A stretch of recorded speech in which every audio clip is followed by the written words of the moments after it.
नमस्कार, रमास रेसिपीमध्ये तुमचे स्वागत आहे। आजच्या व्हिडिओमध्ये आपण पौष्टिक आणि चविष्ट असा बीटचा पराठा तयार करणार आहोत। अतिशय सोपी पद्धत आहे। बीट हे आपल्याला खायला पाहिजे, विशेष करून महिलांना तर बीट खायलाच पाहिजे। हप्त्यातून 2 वेळा तरी आपण बीटच्या वेगवेगळ्या रेसिपी बनवल्या पाहिजे।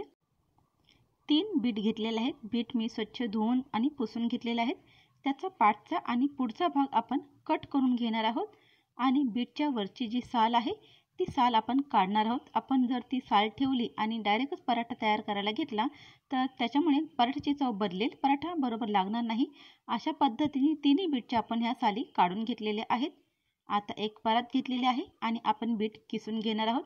काही जण मिक्सरमध्ये बीटची पेस्ट करतात आणि पराठा बनवतात, पण मी डायरेक्ट अशाच पद्धतीने करते जेणेकरून पराठा खूप छान लागतो। तर तिन्ही जे बीट आहेत आपण किसून घेतलेले आहेत। मी 1.5 वाटी गव्हाचं पीठ घालणार आहे। त्यामध्ये आपण हळद घालायची आहे। अर्धा चमच हळद घातलेली आहे। धने पावडर अर्धा चमच, गरम मसाला घातला आहे अर्धा चमच, लाल तिखट घातलेले आहे अर्धा चमच, चवीनुसार मीठ घ्यायचं आहे। हिरवी मिरची 2 ते 3 हिरव्या मिरची मी बारीक कट करून घेतलेल्या आहेत। मी लहान मुलींसाठी सुद्धा करणार आहे, त्याच्यामुळे मी मिरची कापून घेतलेली आहे। जर तुम्हाला झणझणीत खायचं असेल तर तुम्ही हिरवी मिरची, लसूण आणि जिऱ्याची ठेचा करा, चटणी करा आणि ती घाला। मग सुके मसाले घालायची गरज नाही। खूप छान टेस्टी असा हा पराठा तयार होतो। थोडीशी कोथिंबीर घातलेली आहे। आता हे सर्व आपण मिक्स करून घ्यायचं आहे। त्यानंतर आपण यामध्ये थोडंसं बेसन पीठ घालणार आहोत। 2 ते 3 चमच बेसन पीठ घातलेलं आहे। आता आपण हे सर्व मिक्स करून घेऊया। थोडंसं पाणी टाकायचं आहे आणि छान असं हे पीठ आपण मळून घ्यायचं आहे। जसं आपण चपाती बनवण्यासाठी पीठ मळतो अगदी तसंच हे पीठ मळून घ्यायचं आहे। एकदम जास्त पाणी घालायचं नाही, नाहीतर पीठ हे सेलसर होईल। तर आपण थोडंसं पाणी घालून पीठ छान असं मळून घेतलेलं आहे। अर्धा चमच तेल घालायचं आहे आणि पुन्हा पीठ आपण हे मळून घेऊया। पराठ्यासाठी पीठ आपण तयार करून घेतलेलं आहे। आता आपण लगेच पराठा बनवायला घेऊया।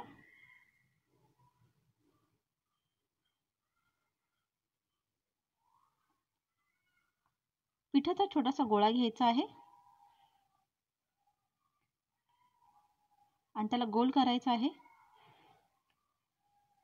त्यानंतर सुक्कं पीठ घ्यायचं आहे आणि जसे आपण साधी चपाती लाटतो तशीच आपल्याला अगोदर चपाती तयार करून घ्यायची आहे। पराठा म्हणलं की त्याला जर वेगळा आकार दिला तर खाणारे सुद्धा छान असं आवडीने खातात, त्याच्यामुळे आपण याला वेगळा आकार देणार आहोत। चपाती लाटल्याच्या नंतर त्याच्यावरती आपण थोडंसं तेल लावून घ्यायचं आहे आणि मग सुक्कं पीठ त्याच्यावरती थोडंसं असं टाकायचं आहे आणि चपाती अशी फोल्ड करून घ्यायची।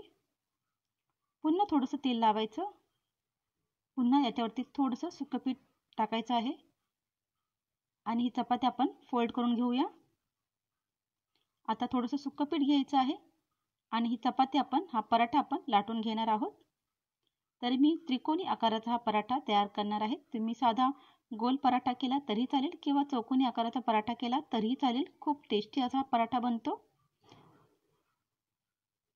तर अशा पद्धतीने आपण हा पराठा लाटून घेतलेला आहे। जास्त जाडही नाही आणि जास्त पातळही नाही ठेवायचा।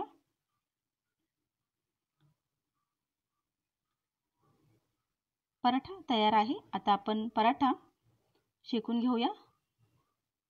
तवा गरम झाला की त्याच्यावरती थोडंसं तेल टाकायचं आहे आणि त्यानंतर पराठा त्यावरती टाकायचा आहे। स्लो टू मीडियम गॅसवरती आपण हा पराठा भाजून घेणार आहोत। सर्व बाजूने व्यवस्थितपणे पराठा भाजून झाला पाहिजे। तेलाऐवजी तुम्ही तूप सुद्धा यावरती सोडू शकता।